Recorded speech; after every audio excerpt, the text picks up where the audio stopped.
News Hub, born to fight for right. नमस्कार, news अब में आप सभी का स्वागत है। मैं नुज़रत आज़मी। चलिए नजर डालते हैं आज की खबरों पर। सुप्रीम कोर्ट ने यूपी मदरसा बोर्ड एक्ट को संवैधानिक घोषित किया। हाई कोर्ट का फैसला हुआ खारिज। 22 मार्च को इलाहाबाद हाई कोर्ट ने घोषित किया था 2004 उत्तर प्रदेश लॉ को, जिसमें मदरसा लॉ को असंवैधानिक और धर्मनिरपेक्षता का उल्लंघन कहा गया। हाई कोर्ट ने मांग की थी कि मदरसा छात्रों को फॉर्मल स्कूलिंग सिस्टम में समायोजित कराया जाए। हाई कोर्ट का फैसले की मुख्य धारा शिक्षा थी, जो कि चुनौती बन गई थी सुप्रीम कोर्ट के लिए। सुनवाई के दौरान सुप्रीम कोर्ट ने टिप्पणी की थी कि धार्मिक शिक्षा कोई समस्या नहीं है। वही जजेस ने कहा था कि कानून को खत्म कराने के बजाय यह सुनिश्चित किया जा सकता है कि मदरसा शिक्षा बोर्ड बेस्ड हो और उसके साथ दूसरे सब्जेक्ट्स भी साथ में पढ़ाए जाएं। भारत के chief justice of India DY Chandrachud ने कहा था कि पूरे कानून को रद्द कराना नहाने के पानी के साथ बच्चे को बाहर फेंकने जैसा है। चीफ जस्टिस ने कहा था कि मदरसे को रेगुलेट कराना राष्ट्रीय हित में है, क्योंकि माइनॉरिटीज के लिए सैलो बनाकर देश के कई सौ वर्ष की समग्र संस्कृति को खत्म नहीं किया जा सकता। धार्मिक निर्देश केवल मुसलमानों के लिए नहीं है या हिंदुओं, सिखों, ईसाइयों आदि के लिए है। देश को संस्कृतियों, सभ्यताओं और धर्मों के मिश्रण होना चाहिए। आए हम इसे इस तरह सांस्कृतिक करें, DY चंद्रचूड़, JB परिवाला और मनोज मिश्रा ने कहा था। कानून का विरोध कराने वालों और नेशनल कमीशन ऑफ राइट्स ने तर्क दिया है कि मदरसा शिक्षा गुणवत्ता के वादों को नकारता है संविधान द्वारा। उनका तर्क है कि धार्मिक शिक्षा मुख्य धारा की शिक्षा का विकल्प नहीं हो सकता।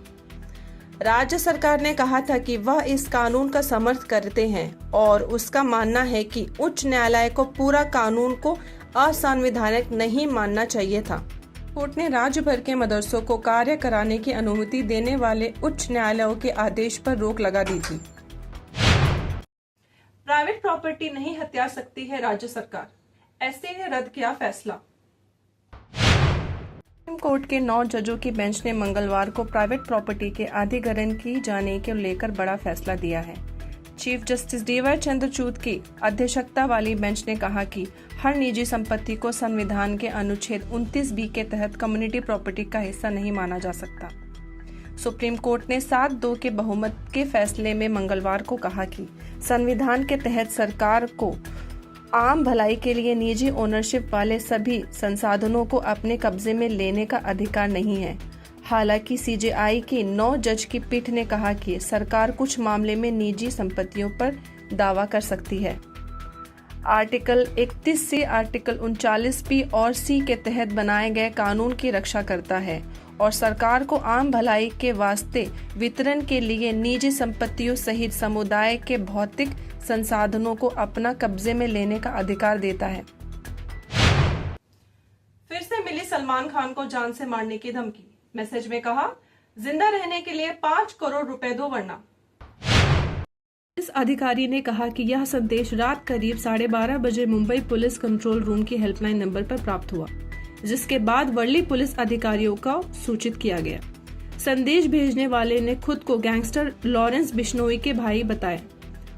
उन्होंने अभिनेता को जिंदा रहने के लिए 2 विकल्प दिए, या तो मंदिर में माफी मांगे या 5 करोड़ रुपए का भुगतान करें। पुलिस ने कहा कि उनका मानना है कि संदेश अननोन नंबर से भेजा गया है। हम मामले की दर्ज कराने की प्रक्रिया में हैं। सस्पेक्ट का पता लगाने के लिए एक टीम को पहले ही नियुक्त किया जा चुका है। आज के लिए बस इतना ही। फिर मिलेंगे नए समाचार और ब्रेकिंग न्यूज के साथ। देखते रहें न्यूज अब। मैं नुज़रत आज़मी। धन्यवाद। News Hub, born to fight for right.